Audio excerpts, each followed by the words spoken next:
How are you? I'm not usually this ruddy. At least I don't think I am. You know You what didn't ruddy shave? is? No, ruddy, in terms of like my complexion, reddish Oh, complexion. Maybe I am ruddy. Maybe I do have I think strawberries ruddy and cream. That's what they call my daughter, strawberries and cream. And that's strawberries and cream. Yeah, sadly not that cute, but yeah, it's more like WC Fields ruddy. Um, we have open conversations, so we have some prompts here ready to go, some things to talk about with the veterans who join us here on the Zoom side and on the Facebook side. And I'm sure that we'll have some subjects come up, but we do have a few things that we want to talk about. There's a day in history anniversary today, and that is on this day in 1959, Fidel Castro was sworn in as prime minister. So I think he took power in January, but then really became steered. There was some kind of question at the beginning whether Castro would be aligned with the US or with the Soviet Union. And it was about this day that it was clear he was aligned with the Soviet Union. So that happened today, very big event in the Cold War. yeah, huge. And then the Cold War itself, I've been arguing that we are in the midst of the 75th anniversary of the Cold War, which I would say began on March 12th, 1947. There are many who would disagree with me, and they would be right also. It depends on how you look at it. But I would say that what's significant about March 12th, 1947, when Truman gave a speech to a joint session of Congress requesting aid to Greece and Turkey to fight off a communist insurgency in Turkey and to help, in Greece, and help Turkey resist some encroachments and pressure from the Soviet Navy. That when Truman went before the joint session of Congress and gave a speech asking for $400 million of aid, he framed it as a commitment that this country was going to make to stave off or to resist communist aggression wherever it occurred throughout the world. It became known as the Truman Doctrine. And by the end of that month, Congress did approve the aid. And by the end of, certainly by the end of that spring of 1947, most Americans were aware that we were now in a fundamentally different relationship with the Soviet Union than we had been before, and that relationship was something akin to war, or at least preparation for World War. And it was shortly after that speech that what we know of as the Cold War, ramped up and took off in this country. Cold War had long roots before that, but I think it's a useful date because this is when most Americans became aware of the Cold War, 75 years ago this year. I find it very intriguing. I have a lot of questions about it, and I think we're going to get to it in the program, the Cold War. Also, if you're watching on social media and you don't get our magazine, go to our website, veteransbreakfastclub.org, sign up for our magazine. There's an incredible article that Todd wrote about the Cold War history that's coming out in the next couple of weeks that we can get to you. So let's start the show. Let's do it. We're late. I took that long talking about the Cold War. I didn't want to interrupt you. I'm sorry, Sean. I'm sorry about that. It was very educational. Oh, man.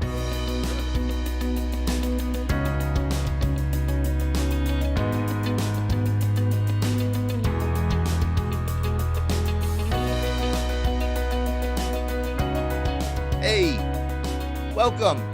Good morning. Welcome to the VBC Coffee Hour. I am Todd DiPastino. I'm the director of the Veterans Breakfast Club. This is our Wednesday morning program where we get together and have veterans share stories. The Veterans Breakfast Club is a nonprofit that started in Pittsburgh, based in Pittsburgh, but since 2020 has been kind of gathering a community nationwide to share stories. And the whole premise of the Veterans Breakfast Club is that military veterans really should share their stories with non-veterans for a number of reasons. And one of those reasons is, I think it's there are fewer veterans today than there were when I was younger. there's less interaction. I mean, when I was young, our fathers and uncles and aunts and, our neighbors were all veterans. That's less the case today. I think there's more segregation. I think the veteran community is a bit more segregated from the much larger non-veteran community. And any kind of, interaction is a good thing. And certainly non-veterans like me have a lot to learn from veterans. Sean Hall is my wingman. Good morning, Sean. Good morning. Yes, on Monday night, I was your wingman and failed miserably. So today you are my wingman. Thank you. Don Nemchek, how are you? You have your hand up. I do. Good morning, everyone. Just something I observed this morning. I was listening to the morning show on KDKA, and they were acknowledging Sidney Crosby's 500th goal and how excited the fans were at PPG Arena. However, what was noteworthy, they said that the pregame acknowledged an Okinawa World War II veteran, 90-some years old. And I wonder if anyone else either attended the game or listened in as well to catch his name, because they said the crowd was exuberant, and rightfully so. Was. I don't know. I didn't I was kind of half awake and didn't write anything down. Of course, we can rewind that show through their Odyssey app and find out who that guy was, because Larry Richard, who I respect a lot, he uses good judgment. He just said that the crowd was, off the chain. And he also told a quick story about how he, as the announcer, public address announcer at Heinz Field, recently did a acknowledgement to a post 9/11 veteran who was deployed. And they had the family on the field, and they did a video showing him like, "Hi, mom and dad, here I am." And then Larry comes across on the announcer. Well, that's not enough. And here comes the Marine Lance Corporal coming running out of the tunnel, to the crowd's delight.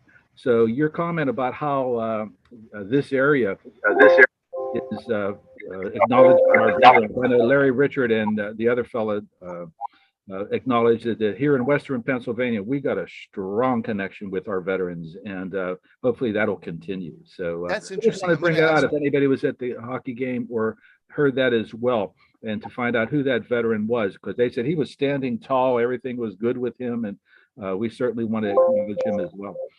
Sean, if you could find the name of that vet who was honored at the Penguins game yesterday, that'd be great. I'm wondering if it was Jack Morrow, who's one of our Okinawa Marines. Brad Washabaugh.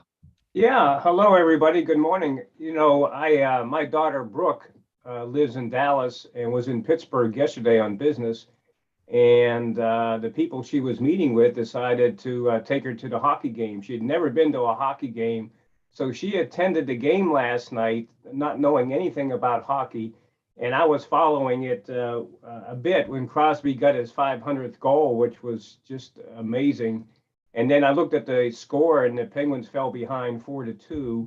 And I figured, well, first game, Brooke jinxed them, whatever. But then I got up this morning and saw the score was 5-4. They made a comeback and won. So I know that she was impressed with Pittsburgh. I grew up in Pittsburgh, so I always tell Pittsburgh stories. I told her, when you go there, be prepared to speak Pittsburghese. Don't say you all, say yins, or yins, what are yins doing?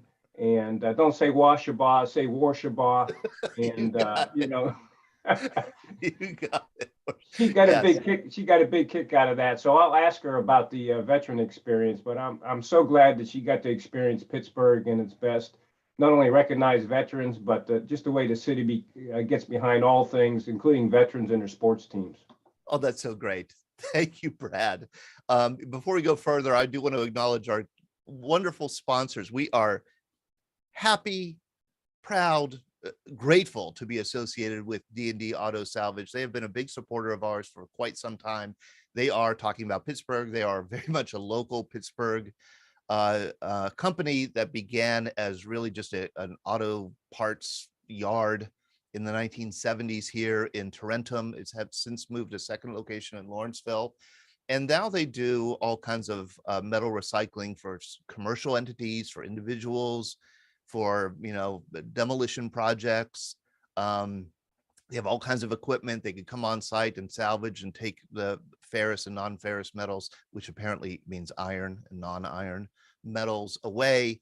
And they recycle everything that they possibly can. You can go to dndautosalvage.com, dndautosalvage.com, and learn more.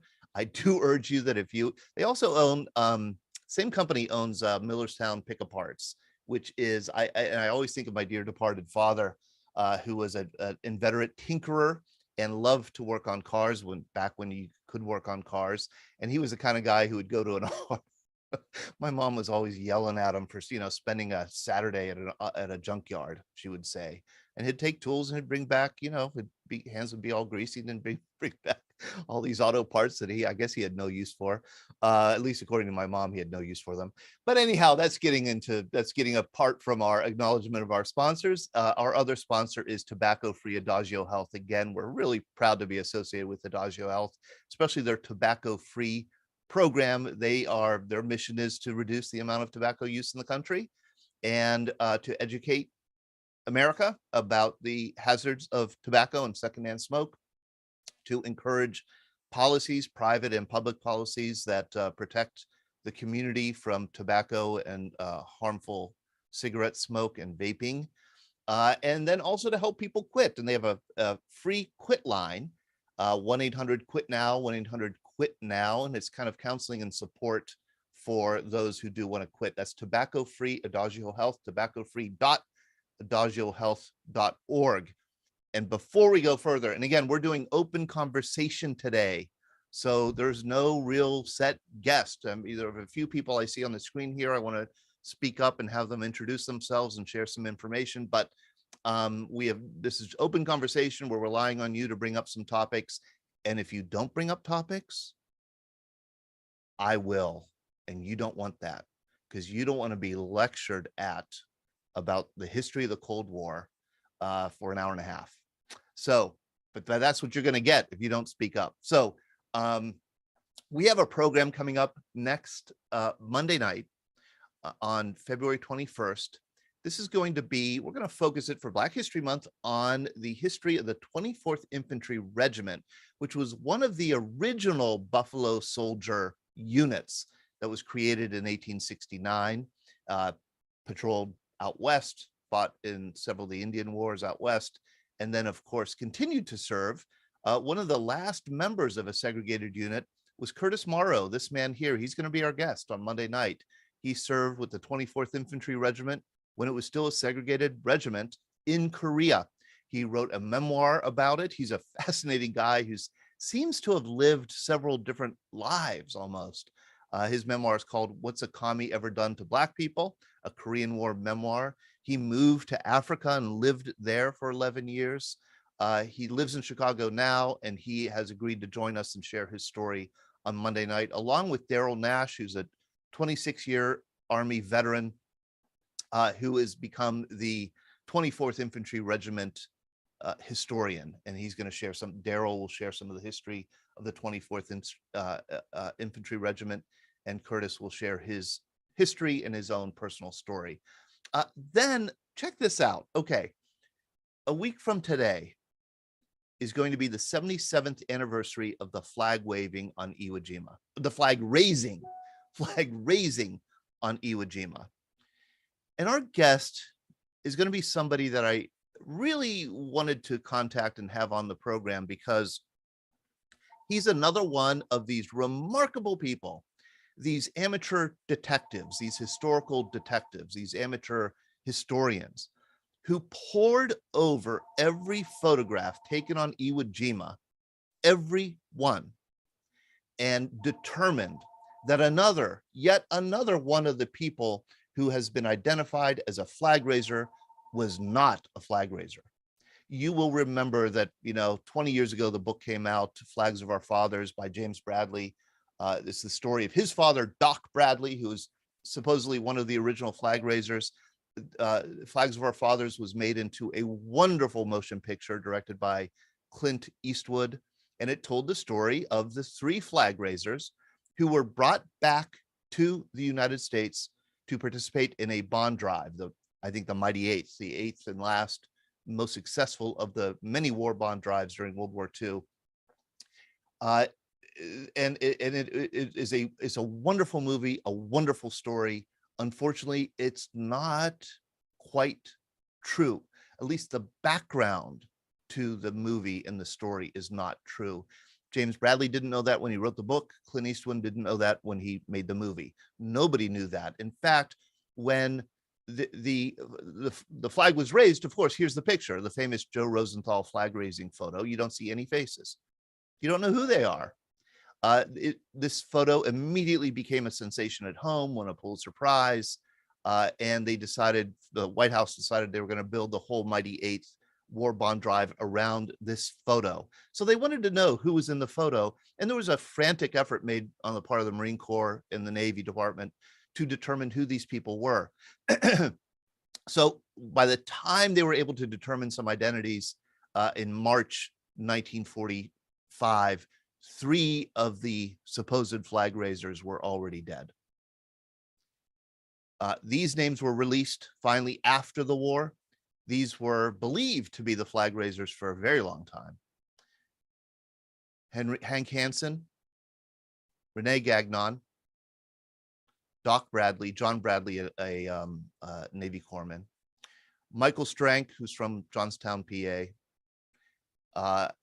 Ira Hayes, and Franklin Sousley. Those were the identities. Here they are down here: Hank Hansen, Rene Gagnon, Bradley, Strank, Hayes, Sousley. Hansen, not in the picture. Gagnon, not in the picture. Doc Bradley, not in the picture. Strank, killed on Iwo Jima. Ira Hayes was in the picture, and he was brought home for the bond drive. And then Franklin Sousley, misidentified. That is not Sousley. This is Sousley. So out of all of these, only 2 are accurate out of all the 6 identified here. The person who discovered the final piece of this puzzle is Brent Westemeyer. He's this amateur historian who is able to pour over every photo on Iwo Jima and determine that this man, Harold Pye Keller, was actually one of the flag raisers. He was in this position. Rene Gagnon was not in that position at all, that this was Pye Keller. Pye knew that he was in it. He denied it because he didn't want to get mixed up in the bond drive. He didn't want to leave Iwo Jima. He was identified. The Marine Corps knew that it was him originally, approached him about leaving Iwo and doing the bond drive. He would not leave. And Rene Gagnon agreed to say that he was in the photo, and he went on the bond drive. We're going to have on Westy. I just talked to him last night for a very long time. Brent Westemeyer. Oh my gosh, is he a fascinating person. And we're also going to have Pye's daughter, Kay Keller Maurer, on, remembering her father, this remarkable Marine, a real hero by any account. So here is, this is all, we're going to get into this a lot next week, but it's finally been determined because of Westy's hard work. Here are the Marines: Harlan Block, not Hank Hansen; Harold Keller, not Rene Gagnon; Franklin Sousley, not Doc Bradley; Michael Strank, correctly identified from the beginning; Harold Schultz here, rather than Franklin Sousley; and Ira Hayes at the back. So that's what we have coming up. I hope you'll join us. That's going to be a week from today. Fascinating conversation we're going to have. I'm going to go to Mike Bosovicki. Hello, Mike. Thank you for joining us. Thank you very much for joining us. Before I do, though, if you don't mind, Mike, I do want to welcome, I see Nicole Nunez.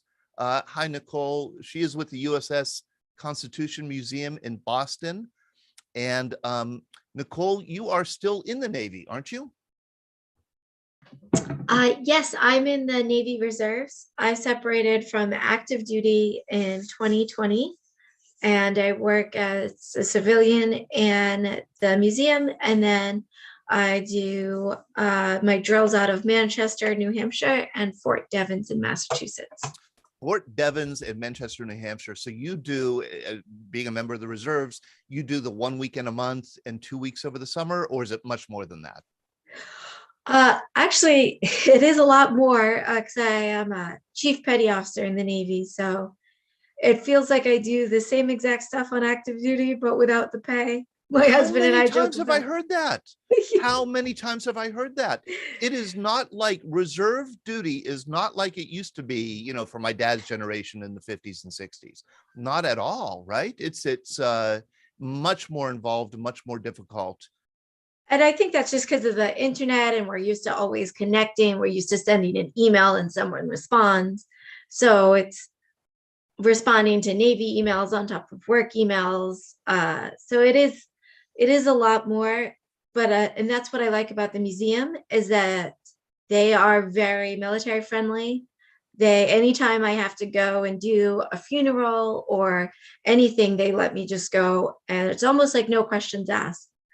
And I really love that because I had a hard time with the job prior, that it was very much a conflict, but the museum is very, very willing to work with me and very, very excited almost about it.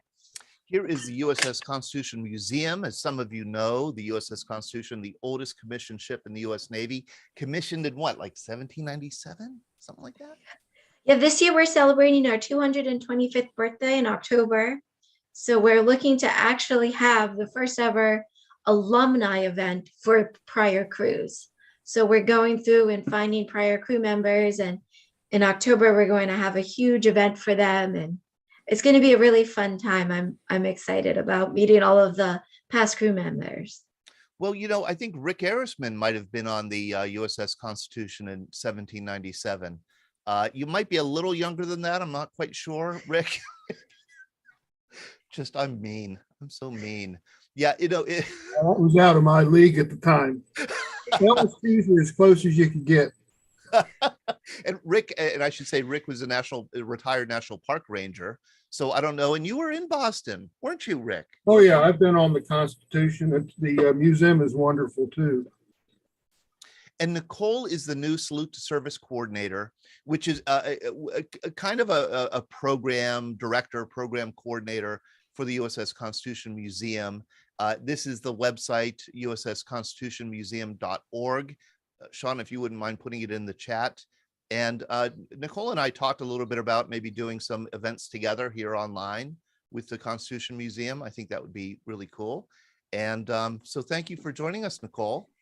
Oh, thank you. And I am going to definitely go to Chicago for your event. I'm already planning my calendar on it. I told my husband, and he was set to go to Chicago because he's never been. Excellent. Okay, so we are, and you've leaked the information. Sorry. Oh, I'm the worst intelligence specialist ever. No. That's I was talking to the Pritzker Museum and Military Museum and Library, and they want to do an event with the Veterans Breakfast Club in Chicago in October. So we're looking for an October event. Before then, you would be very welcome to come to Pittsburgh. We're going to have several events in Pittsburgh. She doesn't want to come to Pittsburgh. She wants to go to Chicago. I'll come to Pittsburgh. I was actually going to say I don't want to go to Chicago because I went to Great Lakes, so it's a little traumatizing for me. Traumatizing, yes. I could understand that. Yeah. So we are going to have, we just have to put a few. Sean and I are putting a few final details together on some of our in-person events that we're scheduling here in Pittsburgh starting March 19th, and we have them scheduled through June 29th. We're going to release that schedule, but we just need a few more details before we could release the whole schedule. But we have many events lined up already, in-person events. So I will definitely be there for one. I will definitely be there. All right. Well, thank you very much, Nicole. I appreciate it.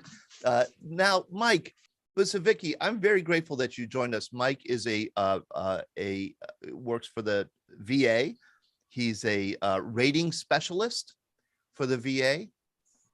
He has come on at the request of Ron Giunta. Thank you very much, Ron, for both of you coming on. And Mike, I know that you want to, one of your jobs, I guess, is to determine the disability claims of veterans who apply for disability, and then to part of a team that helps handle appeals. And you have a lot of information you want to share with us about the VA. Oh, yes. Thanks for having me on, Todd. Can you hear me okay, everybody? Yeah, hear you well. All right, wonderful. Yeah, as you mentioned, I'm an Iraq War veteran. I was an infantryman, and I did active duty time, and then after that was in the National Guard. Following that, I did about 10 years as a veteran service officer, helping veterans and their families file disability claims. Then after that, I came over to the federal VA as a rating specialist. What we do is once the claim is submitted, all the information is together, and we go ahead and make a decision based on what is in the file. Is it a grant of benefits? Are there any other ancillary or secondary benefits? We can go ahead and apply at that time. And if there's a disability rating granted, then at what level? If there does not, or if the file does not contain what we're looking for, perhaps we defer it back to try and find some more information about it. And then if it is denied, we want to make sure that the veteran knows exactly why the benefits can't be granted at this time, and perhaps they can move forward. So the things that I wanted to talk about today is just a little bit of maybe some feedback from the inside, that some things that we see that are helpful and some things that could be more helpful if you sent them with your claim. If you have some questions, you can go ahead and throw them in the chat. I'll try and keep up with those. If not, I'll grab them at the end. But I did want to briefly go over a couple. Mike, if you wouldn't mind, if I could just interrupt you, I'm going to start putting in the chat some of the links that you sent me that Wonderful. I think would be very you. helpful for people. And Sean, if you want to transfer them over to the Facebook side, that would be great. Okay. Thank you so much. I appreciate that. To set up for today, I sent Todd a couple things about specific VA websites and information about Agent Orange registry, the Agent Orange conditions. There's a few new conditions that have been added as presumed due to military service that you can file for.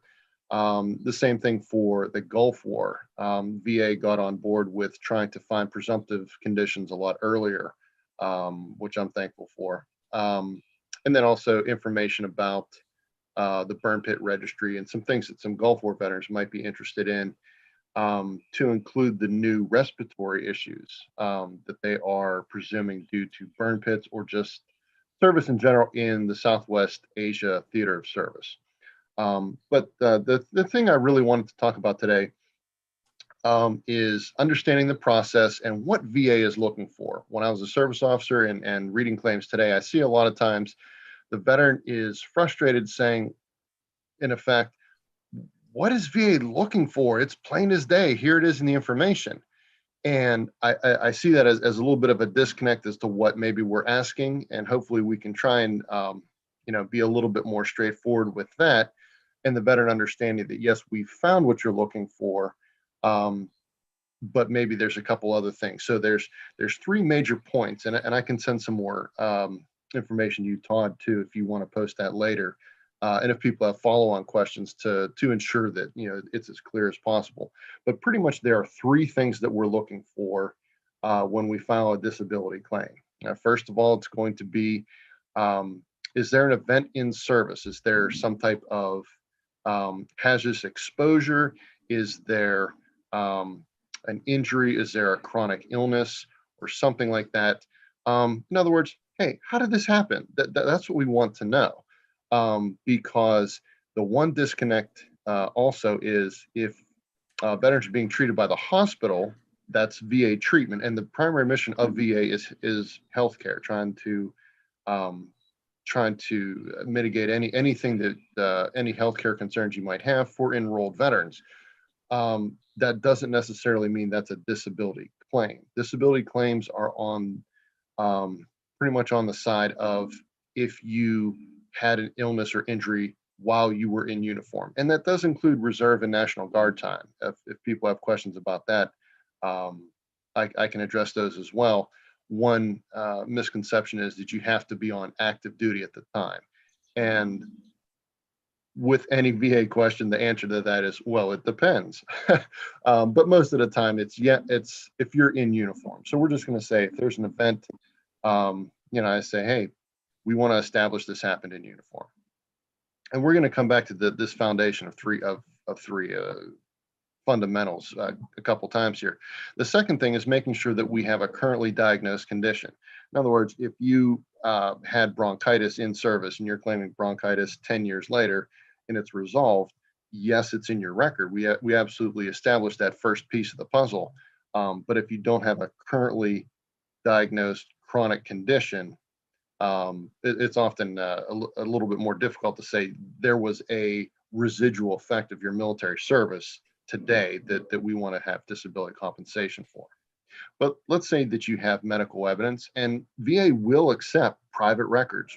Please, if you have those, we'll take them. We're just looking for evidence of it. I've heard the VA called the puzzle palace. People don't know what VA wants. And we say, hey, send us what you have and we'll evaluate it. That's my job. Make me look through it and find it. If you can make that easier on us, your claim may go a little bit smoother, just because if you can pre-identify, I have this issue, it was approximately in this time period in service, I'm treated here, here's a copy of those records, and we can move forward to the third and final piece. We want to verify that there's a link between the first two issues. You have something in service, you have it today, we're confirming either through a doctor's medical opinion, if we send you to an exam or ask a doctor to provide one, that there's no other intercurrent causes. In other words, we're just confirming, and that could also be continuous treatment from the time you left uniform until now. So, in brief, we want to make sure that you have some type of hazardous exposure, illness, event, injury. You went to sick call one time. A complaint in service is enough. You have a condition today that matches that or is close enough to it. You don't have to be a doctor yourself. You can say, hey, knee pain, and we'll develop for it. And then the third thing is there a link between the two? That is the fundament. Those are the fundamentals. And what I wanted to point out is that a lot of times veterans will submit a claim and say, well, it's in my records. Okay, maybe it is, maybe it isn't.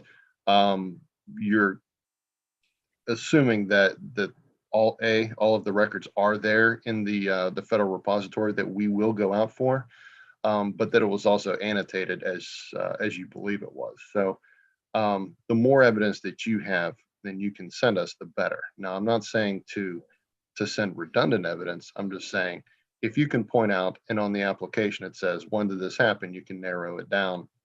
We know where to start looking. We can help you out. To rehash the thing about private records, if you have treatment outside of VA, that's fine. We're not saying you have to be treated at VA to get VA disability. Not at all. Conversely, actually, if you have a grant of disability, VA will cover that and not charge you for it at the VA hospital for life. So that's it's a VA disability opens up doors rather than the opposite, trying to shut doors on veterans. So if you have private records, please go to those doctors and say, hey, doc, I need a copy of my records. They may charge you for them, and VA doesn't pay for that, unfortunately. My personal opinion on that is if you can get that evidence and send it to us, please do. It is well worth that. You might be able to speak with your doctor and say, hey, doc, can you waive your fees? I'm a disabled veteran. Not saying play the veteran card, but at the same time saying, hey, I'm not doing this for, to go and jump ship to another medical professional or anything like that. I'm trying to establish disability with the government. You've got the best set of records and my best chance of that. Could you use that to waive it? Because I'm not trying to, take your records and whatever proprietary information might be contained within.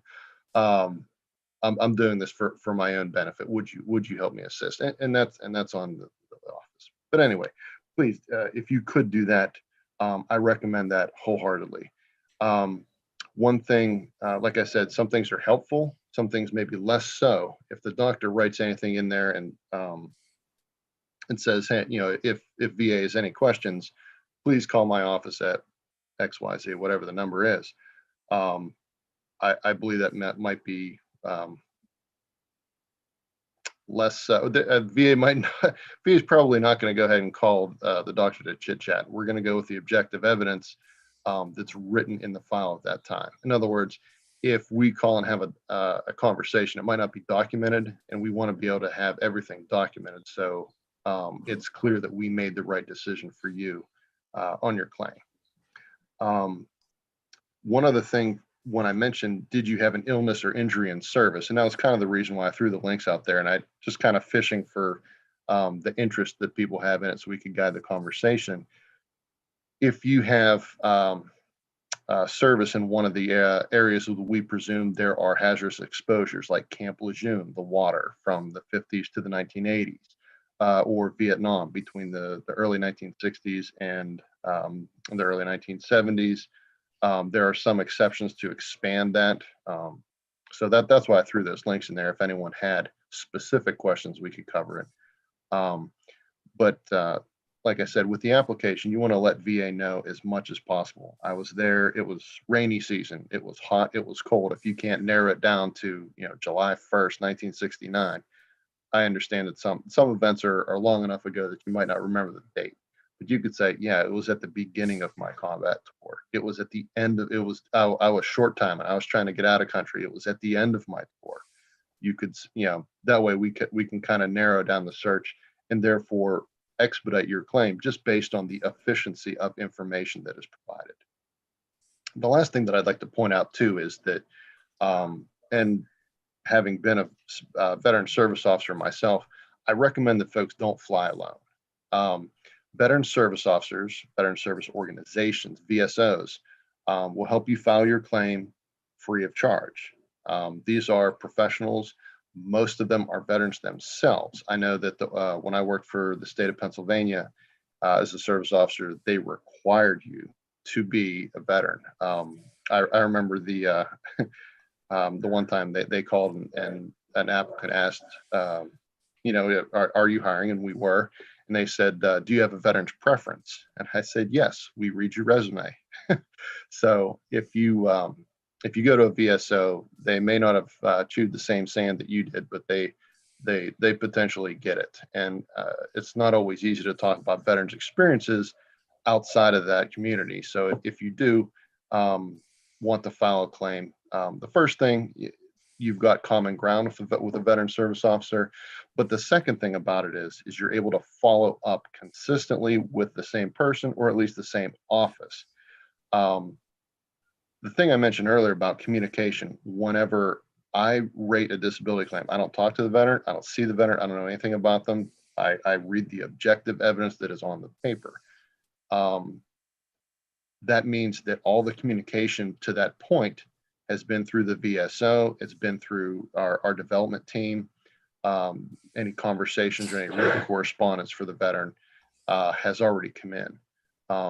Up to that point, veterans and myself, when I did my own claim, I wanted to know, hey, what's the status? Is it moving? Are they looking for more? Did they receive what I got? And that's what your VSO is able to do.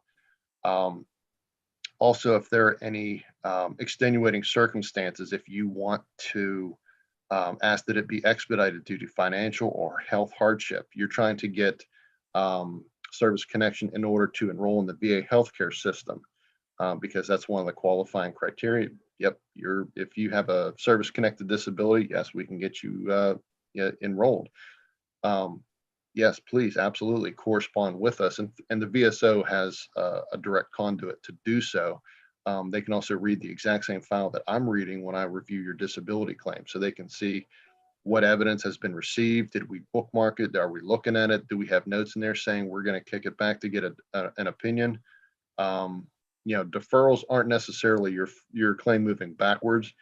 It meant that we could have denied your claim at that point and said, no, we're not going to do that. We're going to get another opinion. We're going to clarify it, because we try and grant any which way we can, and we only deny when we must. I say that as a veteran myself and a former advocate. I know that sometimes the process is frustrating, but that's why I wanted to come in today and say, hey, look, do you have an event and service? Do you have the condition today? Is there a link between the two? We can help you find the third if you give us the first two. If you have any questions, maybe like to open it up here. Let's do that. See Yeah, if you let's do have that. anything there. I appreciate the time to chat with y'all. This is great, Mike. Thank you so much for what you presented. Ron Gianta. Yes, as a matter of fact, Mike, thank you for coming today. I also like to mention that I'm on the other side of the fence of Michael. I mean, he rates the claims. I process applications when I do outreach events. And a lot of times I've had Agent Orange veterans and Camp Lejeune veterans. And what I will do is I will ask them for a copy of the diagnosis to attach to their application for disability. That in itself will speed up the process as a fully developed claim. Okay. Absolutely. If they have any information like they have a DD form when they're 214, if it doesn't show that they were boots on the ground in Vietnam, but they happen to have copies of orders, TDY orders, that put them in Vietnam, in Southeast Asia, a copy of those orders attached to that 214 helps to expedite that Agent Orange processing claim, because the VA by law has to establish boots on the ground or within that 12-mile offshore for the Blue Water Navy veterans. And that's why it's critically important, like Mike said, to attach that information. Also, your VSOs, double out is a power of attorney for veterans. And they're very important in helping veterans file for their appeals. And they can initiate things on behalf of the veteran without that veteran having to come downtown to the federal building and meet with that VSO. And they can just do things over the phone. They can update addresses, all kinds of contact information. So VSOs are very valuable to servicing the veteran. Yeah, it's like going to trial without an attorney. Absolutely. Right, with having a VSO. Brad Washabaugh. Oh, let's ask you to unmute. Okay. Mike, thanks a lot for this great information. I put this in the chat, but I hear this from veterans that are already receiving disability payments and the reluctance to get into the VA healthcare system for fear of their disability rating getting arbitrarily changed and evaluated on a regular basis. You know, they'd rather keep what they have and not be at the whim of a further evaluation in fear that their disability rating would be changed. Any comment on that? That's my first question. Oh, absolutely, yes, and thank you for that. That's a really good point, and I've heard that a lot of times myself. In short, as I mentioned earlier, the VA has different divisions. Not every door opens to the same destination. So the primary mission of VA is healthcare. So if you're getting treated for whatever it is, there is documentation of what you're being treated for. However, unless VA says we are bringing you in for a routine future exam, because we may, the evidence supports the conclusion, not just, Mike said, hey, let's drag this guy in for no reason. If the evidence says that this condition may improve, you most often see this with cancer conditions because it could be removed, surgically treated, go into remission. We might bring you in for an exam at that point. But for treatment purposes only, we're not going to arbitrarily go in and dig around and go, hey, let's go ahead and reduce somebody. That's not our mission. If we have a disability claim for a specific issue, say someone has a back condition, they say that it's worse, and we're going to, read the exams or the ongoing treatment records. Sure, that we're going to rate it based on what you have because you claimed it. But if we don't tell you specifically that you have a routine future exam coming up, and for the most part we don't, we're not scheduling those just because it's VA studied that, and for the most part it's not to anyone's advantage to just be sending claimants out for updated exams for no reason. The short version of this is I would not have the same fear. Normally when I do outreaches, I bring out my own VA ID card and I say, hey, not only am I in the hair care club for men, but I'm also a client. I do all my own treatment through the VA as well. You should not advertise for the hair club for men, Mike. I'm just. They booted me. I don't know what happened. They said they'd get back to me. I'm not sure. So if you're a veteran, Mike, you shouldn't be fearing that letter from the VA says, look, it's been 10 years since your disability rating. We're going to call you back for a physical to see where you are right now. Absolutely. And I'm glad you brought up the 10 years. Yes, absolutely.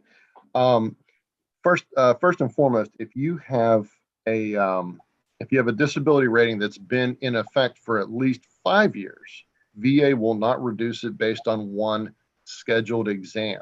In other words, if you got your claim award in 2016 and you file a claim here in 2022, and we look and we see, you know what, the symptoms that match the next higher evaluation are not met. As a matter of fact, the things that you have now don't necessarily meet what you already had.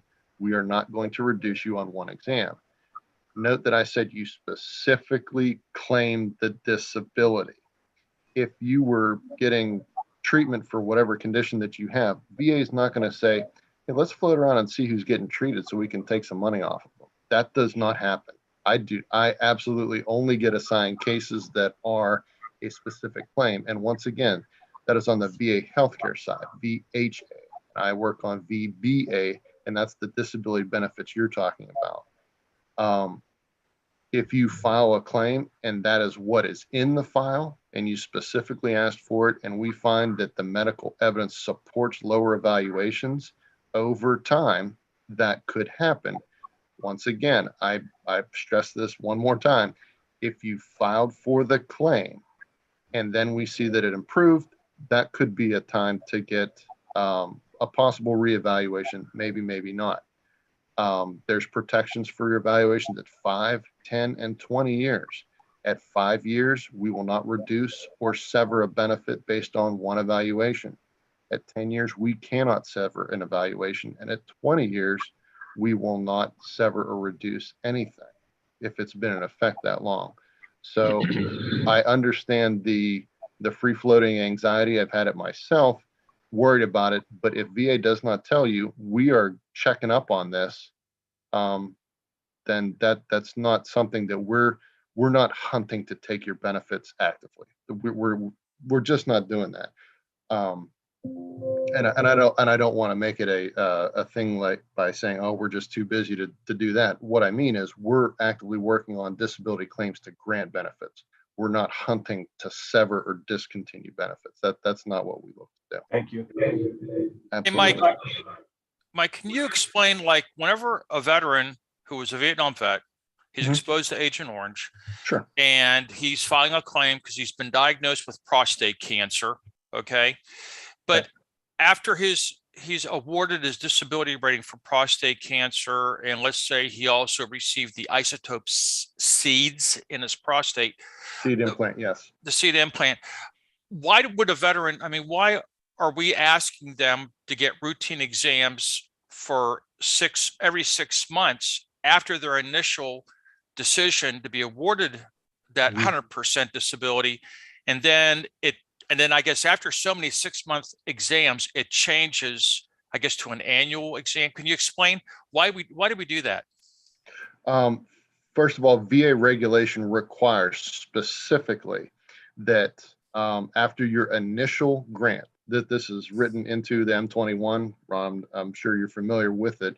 The M21 is the manual that the VA publishes to tell VA decision makers how to interpret 38 CFR, the Code of Federal Regulations that governs veterans benefits. In short, there is a requirement that is law and then dictated down through our procedures. VA regulation says that we must reevaluate you after the first grant. Must do it. Absolutely must. It is the law. We have to. As I mentioned earlier, and I didn't know you were going to ask the question, so I'm glad I brought it up. If you have something that may improve, cancers are almost always one of those things. And when I say improve, that's a relative term. I'm not saying, hey, poof, it's going to disappear. It's not what I meant. it could go into remission. It may be surgically removed from the body. And we're rating the total evaluation, the 100%, for example, prostate cancer, based on what your current level of disability is. And I think that was part of Brad's question, hey, are we going to go ahead and just arbitrarily reduce things because we saw that you got better?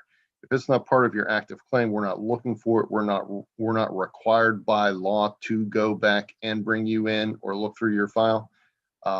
We're trying to make sure that this is stabilized and that we're paying the right disability benefit. The short version of that is, once the cancer is in remission or is removed, there may be residual effects. There may be incontinence or other complications, surgical scars, maybe something that we could use to evaluate more, maybe more appropriately, what your current level of disability is. Your disability rating is generally what the current level or picture of health is. So we're required to bring you back after 6 months. After that, based on the evidence in the file, is it watchful waiting? Do we have someone that is in remission and it's just being treated? Or like you said, you have the seed implants that have a known treatment cycle. Then the rater can use a little bit of judgment to say, we just came in 6 months ago. We're not gonna, there's no chance that this is going to materially be different based on what we know about your specific treatment. We'll maybe switch that to a year, just because it's more beneficial to the veteran to not be turning around and going to the VA every couple of months. So I know that's something that I take a look at. I say, we brought him in 6 months. It took another 6 months. Oh, good grief. Give the vet a break here and, bring it back for a year. We're required by law to reevaluate it. Am I going to almost punish them for having a disability by making them jump through VA hoops every chance I get? So that does that answer what you were looking for there? Mm-hmm. Do we have any other questions for Mike Busavicki or for Ron Giunta in the VBA? Clem Blazewick. Yes, good morning. Thanks a lot, Mike, for all this input. Thanks, Mike, every once in a while, in fact, the matter is, I've got a good friend of mine who is reluctant to go to the VA. Mm-hmm. He's never been there. He does not have a VA card. He's never registered, etc. Could you review the procedure? What has to be done for someone who has never been there before? Yeah, absolutely. And fortunately, here in Pittsburgh, we've got a couple community clinics and we've got 2 major hospitals. The first and foremost, if someone wants to enroll in the VA healthcare system, right? And this is separate from the disability side. So one doesn't automatically cross over to the other. You can have a claim without being enrolled. You can be enrolled without having a claim. But the treatment side of the house, you would file an application. I can put this in the chat too. You can do it online or you can do it in person. In effect, you want to prove you're a veteran, bring your DD-214 or be able to submit it, showing, hey, I've got eligible service. Now, sometimes the service is, or as you were, sometimes the enrollment is contingent on if you have a disability or when you served. If you were in country Vietnam, that's an automatic enrollment. Because sometimes, the VA is only so large, and they'll say, well, if you served in peacetime, don't have any disabilities, we might have to put you on a waiting list, which is enrolled or at least received the application, but at the same time you are in, I believe it's priority group 8, and that is where you've been reviewed but are unable to receive treatment at this time. Best thing to do is to go ahead and apply for VA healthcare enrollment. What I tell people to do is, if you, they'll let you know if you need to provide additional information about your service to get enrolled. But in a nutshell, I would enroll, or I would apply, see if they can enroll you at that time. I also have some contacts at the enrollment too. If someone has problems with that, I'll ask Todd to, if anyone wants to filter up any more specific questions, that I maybe don't want to do in public or address in public here, and then maybe see if we can get things moving. In a nutshell, file your 1010EZ form. That's just basically your demographics. And I Here's my did. 314. Thank you. And then I you know, did send- put send- a link to that Oh, form, to wonderful. that sign up form here in the chat, and Sean can transfer it. Thank you There it very is, much, yes. Mike, and thank you, Mhm. Ron, for presenting so much information about the VBA. If anybody wants to contact Mike or Ron, they could do so. If you two could put your contact information here in the chat, people could contact you directly, or they could contact me and I could put them in touch with you, Mike and Ron. Yeah, thank you so much. And if you have any feedback or any survey comments, questions, complaints, please feel free to send those as well. I appreciate it, Mike. Thank you, Ron. I wanted Thanks, to get on before we even got to open conversation. This is something that is in the news, and I thought that some people, especially Larry Guggens, might have something to share about it. This was as you may have read that or seen that there was a leak of about a 1-minute video of an F-35 crashing in the South China Sea as it tried to land on the USS Carl Vinson carrier. This occurred on January 24th, not too long ago, and there was a leak of a video of the incident. And so the Navy has been responding. There were 7 sailors and one aviator and 6 sailors injured. Nobody killed. The pilot ejected. I think there's some deck crew who were injured in the crash. I wanted to share the video because now it's, it was shown all over the world, and have any comments on it. This is just a 1-minute video. You'll see that it transitions. It's originally shows the airplane through a deck camera approaching the deck, and then the video shifts to I guess you would call it some kind of controller view.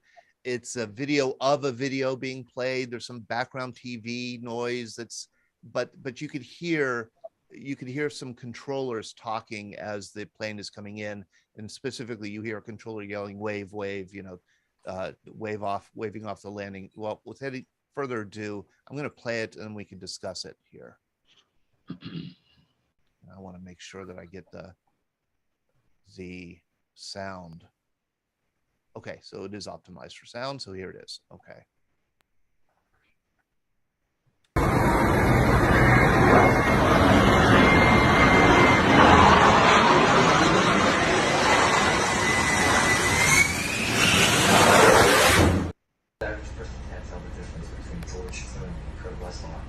If I was St. Patrick, that's they're not gonna look. It's this office that started with St. Patrick. Like a vendetta. I agree. If we're going down this road again, it better be a bullet. 615 tower. Still, she couldn't be a bullet. Yeah, we got a mercy aircraft. Left them up.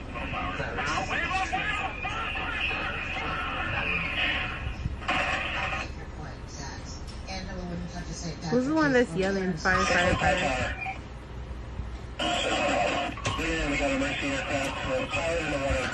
And you could see the splash at the end. The plane ends up in the water. I think the plane contains valuable technology. We don't want China to get it, so there is an attempt, I think, to salvage the plane. There's a photo has also been released of the plane in the water, and I don't know. I just wondered if any of you had any comment about this.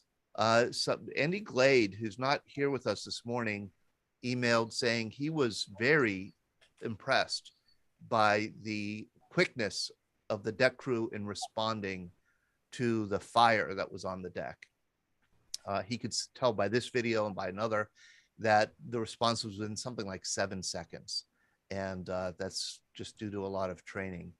I don't know if any of you have comment. I have one question I want to follow up with, and that is the pilot ejecting. What is an ejection like? I know nothing about ejecting. Don, I guess I'm the only one to speak. Larry Guggens here. First off, you know, I always have to make a joke. That's why I didn't go in the Navy, and that's why I went in the Air Force, trying to land on a carrier.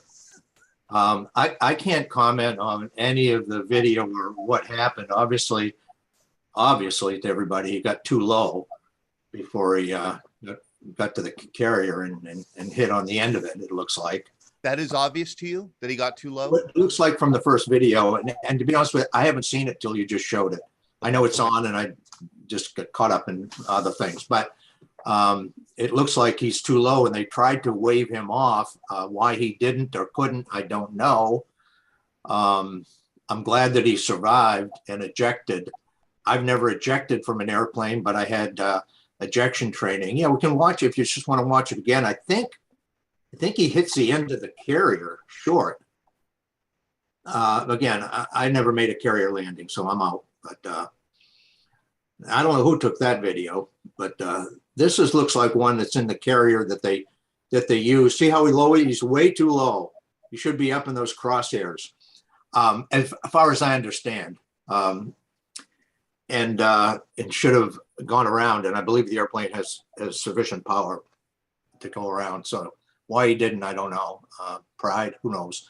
I never took ejection from an airplane. I was able to walk away from all of the airplanes without walking home, but we did have ejection seat training. And I'll tell you that the ejection seat in the fighters that even I flew in the late 90s, early, not mid 90s, I don't know, 90s, were very reliable. Oh, that's nice. Yeah, he's gone. Yeah. You can see that. Yeah, I was just going to say, you can see the empty cockpit there. This is the plane in the water. It has sunk, and there is a salvage operation to get the plane before the Chinese get it. Good. But the ejection seats that they have in the airplanes right now are very reliable, and you can eject. I'm sure you can on that too.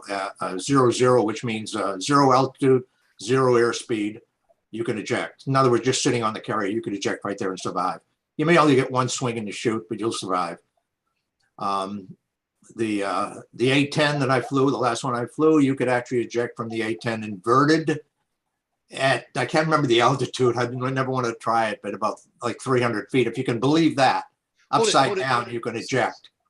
It shoots you out, and then a chute swings you upright, and then you land. I can't, don't quote me on that altitude, but it's very low. So they are extremely reliable, and they're your friend, and we train to be ready. So I'm sure what he did, as soon as he saw this is not good, he's gone.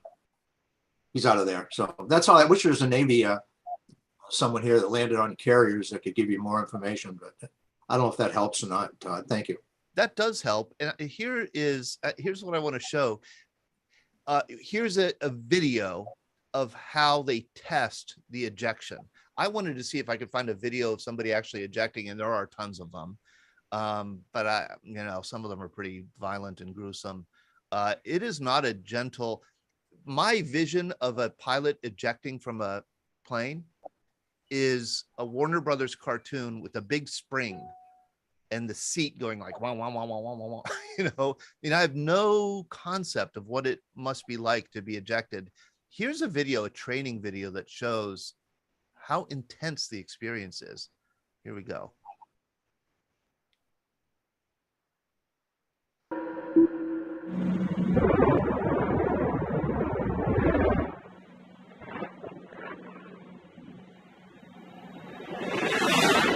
So I guess it's on a sled at all of it.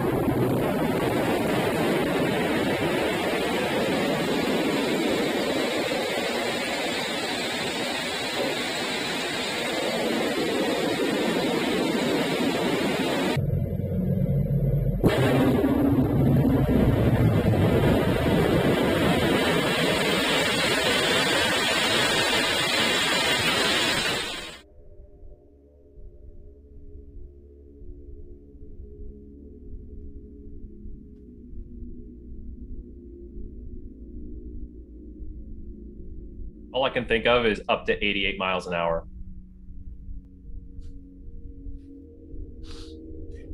Wow.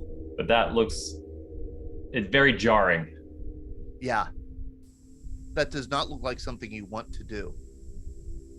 Well, I'll comment on that. Yes, it is. Well, I mean, the other option is a lot worse. But you know, it happens so fast. You're out of that thing, and you know, you get a not a bunch of G's, of course, initially. But if you watch it, you see how now they do have forward velocity, which gives the chute a little more time, and you can see how it opens up and how close they are to the ground, but they're going to walk away. So. Oh my gosh. Oh. It is really hard to imagine surviving that. Boy, oh boy. Hey, Larry, question. Hey, Larry. Yeah, I'm here. Can you hear me? Hey, Yeah. Larry, does the pilot actually, he push the ejection switch, or is it something automatic on a plane that happens? I don't know anything about automatic. No, usually the pilot will do it. I mean, they're made up. They're made differently. The F4 had one between your legs that came up, and you know, I mean, and then one came over your head and brought it down. That kind of helped. Martin Baker does. The other airplanes just have handles on both sides of your seat. You just twist them up. But you want to be sitting in a very straight, upright position. Unfortunately, sometimes you eject when you're not ready. If you're prepared for it, you can sit upright, then you may come out without any, you know, hurt too much. But if you can imagine if you're bent over doing something and you have to eject, or in any other, you're turning, or, I mean, you know what it's going to do to your body with that amount of G's. So you want to be sitting upright, and you want to be as a prone position as you can, which they are in the video. I mean, in the, you know, in the demo at Holloman. But you definitely want to do that. And I know a bunch of people that ejected, and you know, most of them come out with something that gets hurt. A lot of times arms, you don't want your arm to be dangling out. You can imagine pulling 8, 10, 15 G's with your arm out like that. It's just gonna, I mean, your shoulder's gonna, so you just want to be, so this guy that ejected off the carrier probably was not in a prime position, because that was one of those, got to do it now. And it's instantaneous. I mean, you train for that, you know, once he landed and knew this wasn't going to come out very well, he was pulling the handles. Right. He was out of that airplane before it reached the end of the carrier. My guess is. So And I guess, Larry, if the plane, if there was something wrong with the plane and the plane was twisting downward or something like that too, then, I mean, you could become incoherent, I would assume, and that's what I'm saying about how, you know, if it happened automatically or for some way, I don't know. I'm just a little confused with it, but I don't think I'd want the airplane to eject me on its own. I think I'd want to make that decision. In fact, I'm sure I would. But you know, I mean, even if it's out of control and you're turning them, you're going to be coherent enough to eject, unless something happened to you. I mean, unless you don't get shot. I don't know what might have happened, but you know, you do want the airplane as much as you can, as my airplane, upright as much as you can. But I tell you, you will succeed if it's inverted, as long as you have enough altitude to get out of that thing and swing around and come down. Anyway, like I said, they're 0-0 seats now, which means if you have some forward velocity, I'm sorry, I don't want to take up too much time. Forward velocity, it'll inflate the chute.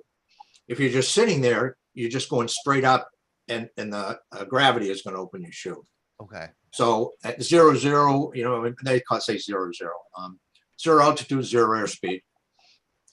You'll still survive on the seats they have. Even the A-10 also did. Now, some of the older airplanes that had ejection seats, you had to have some altitude, like the T-38 that you've seen. You had to be up a little bit higher, because it just didn't have the same thing. But the A-10 and the F4 is the same way.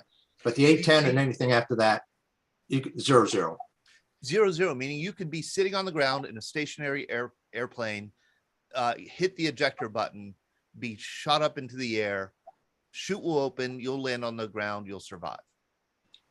Yes. Wow. Yes. You'll only get probably used to say one or a half swing or you shoot.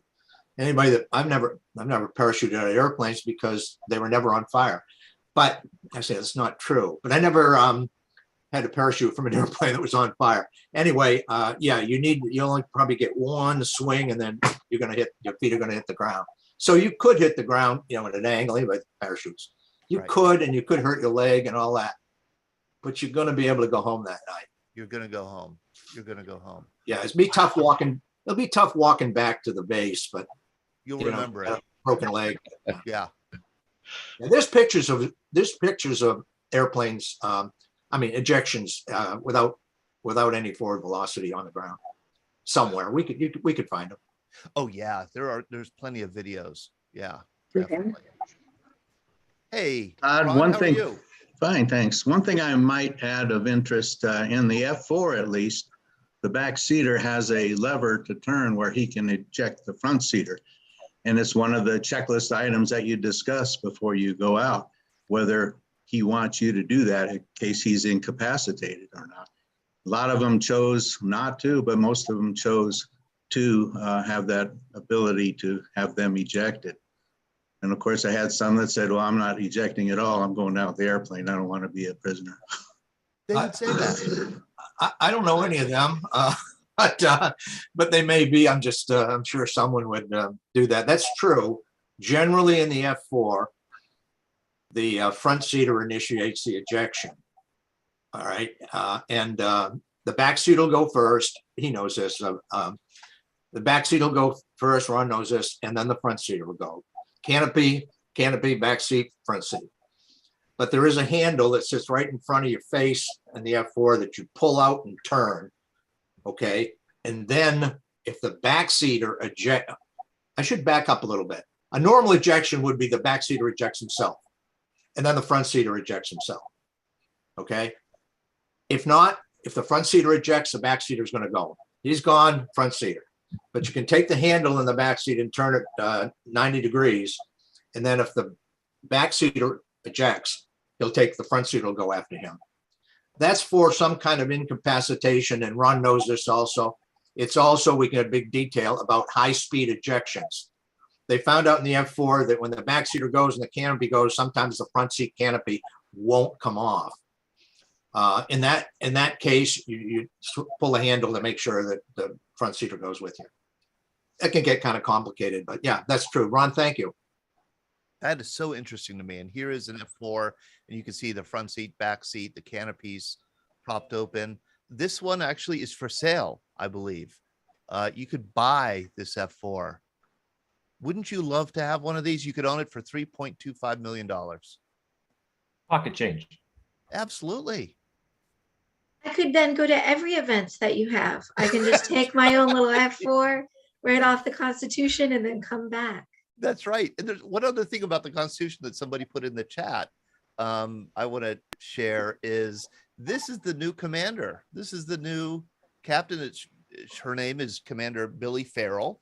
I love the picture.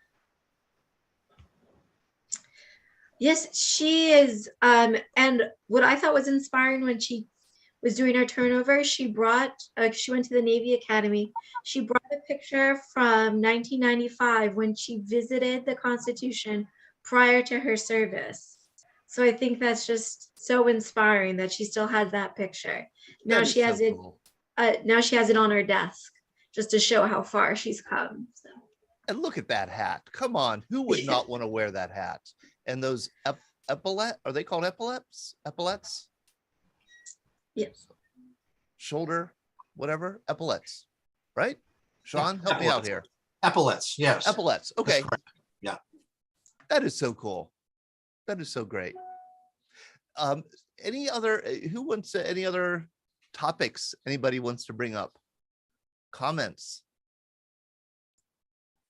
I was looking forward to a Cold War history lesson, but oh, be quiet. Yeah, so was I. So was I. You're fired. Gosh. Hey, I got one.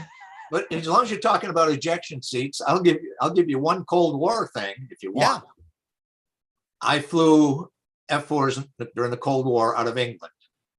Our mission was tactical nuclear delivery. So we flew out of England to go over to East Germany. that's where most of the targets were. I think we would take off out of England, climb up to altitude to save gas, fly at altitude, and then let down once you get over the, into the, from France or wherever we flying over, and went down at low altitude, as low as you could get, 50 feet, 100 feet. Are you serious? That low? As low as you could, yeah, because you didn't want to be picked up by radar. So you get down as low as you can. Got it. And fast, but not an afterburner because it uses too much gas, and then go into the target, and then you'd pop up, deliver the weapon, and then escape, and then you'd slam it into afterburner to get away from that explosion, the nuclear, you've seen those on TV. You wanted to get away from it as far as you could go. And then the recovery bases were usually in West Germany somewhere. However, for the most part, all of those runways in West Germany were going to also have been destroyed by the new war, World War III. So the next option was you just keep going as fast as you can, or as far as you can, not as fast as you can. Try to get back out over the water, and then eject. And then eject. So, because you didn't have enough gas to get back to England usually. So you just head for the closest water and jump out. And get down in your little raft and sit there until the sharks came. I don't know. So you would practice this. You would rehearse this. Well, I never practiced. No, I never practiced ejecting, but that was the scenario. I'm sorry, I'm just picking on you, Todd. Yeah, that was the scenario. That's correct. So the little secret is we had our maps. I don't have a map with me, but call this a map. Yeah. Going into the target area, and we drew on the map a little island, found a little island, maybe off the coast of Spain. That looked like it's going to be nice and warm. And we headed, if the runways in West Germany were, or anyway, we'd head for this little island and try to eject over the island and stay on the little island and with your shorts, because we didn't have a bathing suit with us. Can I ask you a stupid question? Why didn't they just give you more gas? It wouldn't hold any more gas. You truly wouldn't. I mean, that. Okay. You'd have wing tanks, and I should have said that you have wing tanks, and you jettison them without drag. And the only other thing you had was their internal fuel, and this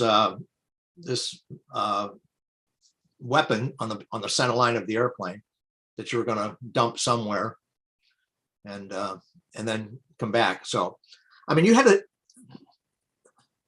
had enough gas, but you needed to get out of there in a hurry too. I mean, so I guess you could leave slowly and watch the nuclear blast blow you apart, okay, or melt you or whatever, or you could slam it into burner, which. So you're saying that the afterburner does use so much fuel, does use that much fuel? Way much fuel. Way much fuel. Okay. Yeah. So the afterburner gets you away from that nuclear explosion. 1,000 pounds, about 1,000 pounds a minute. Oh my gosh. Pounds. That's what, 600 gallons? Is that? No. Did I do that the wrong way? Help me, someone. But yeah, it uses a lot. But you also went about Mach 2. Well, Larry, let me ask you a question. So while you're doing these practicing, did you ever have to hook up with air refueling tankers to get you back home to England? That would have been nice. I don't think there would be any available. Can you also, you talk about flying low and fast. Can you just talk, do you know anything about wild weasels? Yeah. And what do we use wild weasels for? The wild weasels, well, I'm an old guy on the F4, and they had them after that. The wild weasels is an F4 with more instrumentation in the back seat that would pick up the radar signal from surface to air missiles, SAMs, and it would pick it up, and they would actually go after the radar sites that control the surface to air missiles with missiles that they had on the airplane that would pick up the radar and go down the radar beam. Now, it's more sophisticated than that now, but basically that's what we did. So the wild weasels, that I think that's that's the missiles they have, all those AGM, air-to-ground missiles, AGM. And they would go down to take care of the radar site that was controlling the missiles. It was a pretty hairy, dangerous mission because you're trying to go after a guy that's trying to go after you. Guy or gal, excuse me. I'm sorry, Nicole. Guy or gal, Julia, I'm sorry. But you were going after the radar controller. You know what YGBSM stands for? I see it. I see it right. Can you see it? Yeah. Yeah, I probably can. It's not that bad. That is common. YGBSM. Everyone, Todd, that's a good one of those other acronyms. Is that six? I've never heard of that acronym. Well, I guess you call it an acronym. It's more than that. Put it up again and we'll look at it if you can. Okay. Oh, that's okay if it's too hard. No. YGBSM. That's the first time. Anybody know? Ron might. You gotta be shitting me. That's what it stands for. You gotta be shitting me. In other words, the wild weasel, and look at the face on the weasel. You want me to do what? You want me to attack a radar site that has missiles that can blow me out of the sky? You gotta be shitting me. Oh, it says it right on the bottom. Oh, I'm sorry. It says it right there. Right. It does say it on the bottom. And here's another, I guess it's an F-16 wild weasel. Okay. Dave Seaver. So wild weasels were there. I'm sorry, Sean, you have your hand up. I just did a quick Google search about how much jet fuel Afterburner runs, and it found two. One for a MiG-29 burns at 35,000 kilograms of fuel per hour, or about 6 minutes on internal fuel. The F-16, 64,000 pounds an hour at full throttle. I was pretty close. Yeah. Yep. It turns JP4 into a lot of noise. Yeah. So the wild weasels, their job was to put out of commission the anti-aircraft defenses. Missiles, yeah, the missiles. Yeah, not Okay. the guns, of course, but radars. They went after radars. Okay, So radars and missiles. yeah, because the radar, of course, will emit energy, and now the ones they have nowadays are even more sophisticated. But yeah. So they went in. A lot of times they went in. Well, again, I'll watch the time. B-52s, linebacker 2. I believe Wild Weasels tried to go in ahead of them and take out the radars. So the surface-to-air missile at the time, the one they talked about, SA-2, would get as many as they could, so it wouldn't shoot down the B-52s. Of course, they didn't get them all, because we lost a lot of B-52s in linebacker 2. Right. But that's what they did. It was a hairy mission. It is a very hairy. That's the YGBSM. You want me to do what? But they volunteered. People volunteered for it. The back seat of the F4 had all kinds of. You're just covered. You can't hardly cover the front window. I never did it. Didn't want to. Wow. Well, yeah, I would have, but I didn't. Wow. So yeah. There's a lot about that. That's a whole additional subject, Yeah, it is. And I remember we had a wild weasel pilot come to one of our events several years ago. Nice. And talk about it. And it would be great to get him back on. Yeah, because it's very interesting. And I think the wild weasels went in Afghanistan ahead of the F-117s also, I believe. So. That's for a historian. You know any historians? Nicole, you put here in the chat, I was in a P3 and now a P8 command. And I guess I haven't even asked you what your MOS is or what your job is. I know you're a chief petty officer. So I'm actually an intelligence specialist in the Navy, both active and duty. So prior to separating in active duty, I would brief the air crews. So I have a little understanding, like Larry was saying, where it looked like he was low, because we would brief them prior to takeoff about the mission, and then we would debrief them, collecting everything. The P3s, again, like Larry was talking about height, they fly when they're sub hunting no more than 100 feet off the water to drop their buoys. So I did that once, and I was glad that I have a desk job after that experience. So truly, you went once. I did go once because they were trying to see about integrating intelligence specialists more into their aircraft flying missions and everything. So I went once and I was like, nope, I have a desk job for a reason, and I'm going to stay on the ground, and I will help you guys from the ground. You can see this is a P-3 Orion owned by the Japanese. And these things would fly 100 feet over the ocean and drop buoys. Yep. Yeah. They fly low and slow and in a different formation to try to get positive contact of a submarine. I think the scariest thing though is they can actually fly with just one of the propellers going. So they will actually land with only one. And the first time I saw that, I thought they were all going to die. And everybody was, hey, okay. Everybody was standing around and I was like, we've got to do something. It was like, this is a normal day. Wow. Yeah, that seems like very little room for error. That's why I joined the infantry. A moving foxhole attracts the eye. Yeah, so Larry, what you've done is just so inspiring to me, because I did one mission on the big aircraft like that, and I was like, desk job sounds great. Let's just keep it there. Yeah, the minimum altitude we were supposed to fly, it was 200 feet. I think I've been that high on a low level in the past. I think you missed that, Todd. I'll try it again. I'm sorry, can you say that The again? minimum altitude we were supposed to be at was 200 feet for training, for low level training. Yeah. I think I've been that high.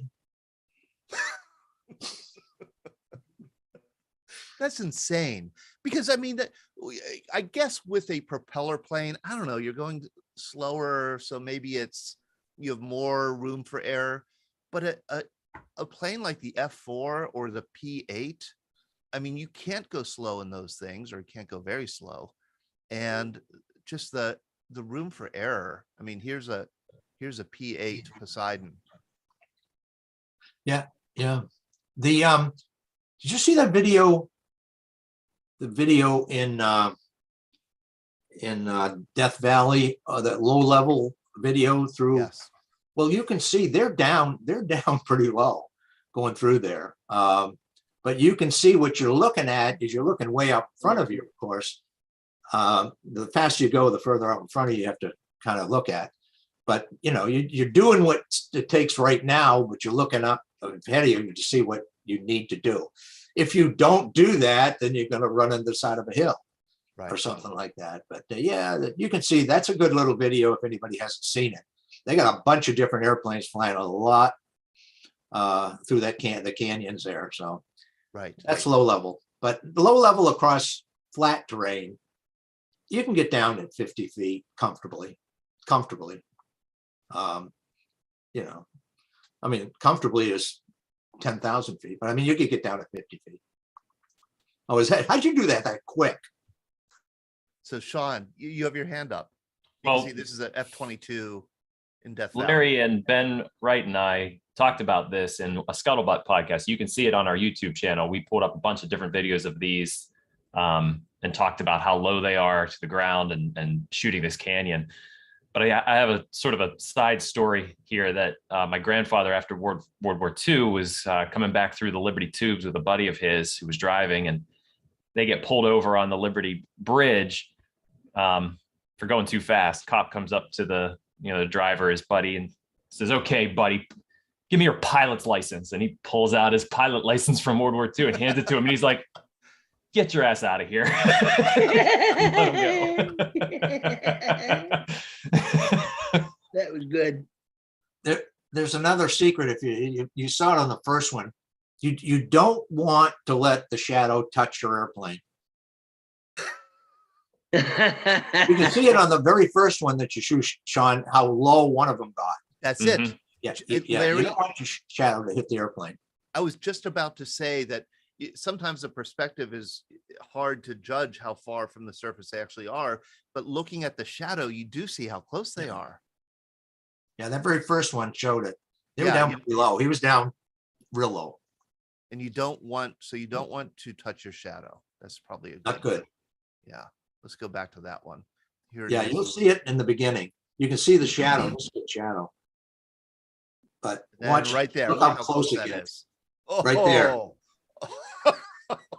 I'd say, I don't know. I can't tell. You can't tell because you don't know the sun angle. However, he's below 50 feet. Okay, so this is okay. F-18 with an afterburner. Hold on here a second.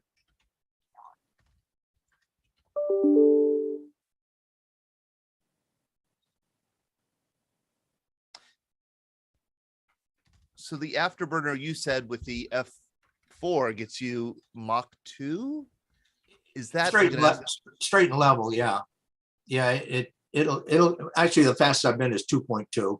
What does that mean? Twice the speed of sound? Twice 0.2, 2.2 times the speed of sound. That's pretty fast. It was it has a ground speed indicator in the F4.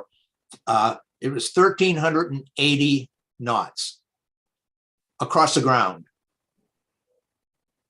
1,380 knots. That's it. And you'll see every once in a while when they do a tight turn, you'll put it into afterburner, just to keep your airspeed, because when you're in that tight turn, you're pulling G's, and there's a lot of drag on the wings when you're pulling a lot of G's. So all I see there is fun. All you see there is fun. Oh yeah, oh yeah. I not that much fun, but fun. I see motion sickness. I see a headache like I've never had before. I see probably miss a lot, like back problems, neck problem. I see nothing but trouble. Where's the barf bag? Absolutely. Absolutely. God, I got to admit, in 21 years of flying in the Air Force, I never got sick. Sometimes people do, but yeah, I was lucky. One question: when do you age out of being a pilot in the military? Do you hit an age? 90. Oh God. No, I don't know. No, it's mostly just has to do with the demands of the military. That you start getting out of the cockpit into a command position, and usually on the desk. But no, I don't think there is an age limit. So there's not really an age limit, but it's more like a promotion. You're in for a while, and if you want the promotion, you've got to get out of the cockpit. Yes, that's why I didn't get promoted to lieutenant colonel. And that is why people do then retire from the military, because it's no longer fun. It's not, Yeah. I mean, I could have taken a desk job and hoped to get promoted. Instead, I went and flew for U.S. Air for 16 years. Right. So I think also, Todd, it all depends on what you're flying to. I mean, because let's be honest, if you're flying something like a KC-135, okay, our vice commander from the Air National Guard base flew until the day he retired at age 60, and he was a P-51 pilot in Italy during World War II. He retired, I think, 1984. George Bright, awesome guy. He even had his World War II Class A's hanging up in his locker at the Guard base. That's so cool. Hey, before we sign off here, I just want to remind people. Saturday night is the TET party for VBA 862 at Aliquippa at the Fez. I think the tickets are probably sold out, but there's a scalping market, right? A resale market. Yeah, actually, I have a couple of extra seats, so they're going for, I don't know what I can ever, no. There are still some people that have turned some in. Okay. If you get a hold of me, if you want to, or Lee Corfield, who has the tickets, we can find some for people. So there's still some floating around, but we've actually terminated the sales of them unless someone has some, which I do actually have 3 or 4 of them. Hey Larry, what's the attire for the evening? Yeah, someone asked me that. We're requiring clothing. Okay. Yeah. You'll see everything. Everything. You'll see jeans and t-shirts. You'll see tie. Coat and tie. I'll wear a jacket, no tie. Yeah. Okay. Whatever you're comfortable in. A lot of guys have those, those leather jackets on or things like that. And I mean, I usually, like Todd, I usually just have an open shirt like Todd is now and maybe a sport coat on. But that's me because, you know, it's just me. Right. But, Well, I'll see you Saturday myself. yeah, you can dress just like you're looking right now, I'll Ron. see you there, Ron. And you have to, but you have to take care of Bill Russo. He's yours. Yeah. Actually, he's going early, and my wife and I are going to be taking his wife there. Yeah.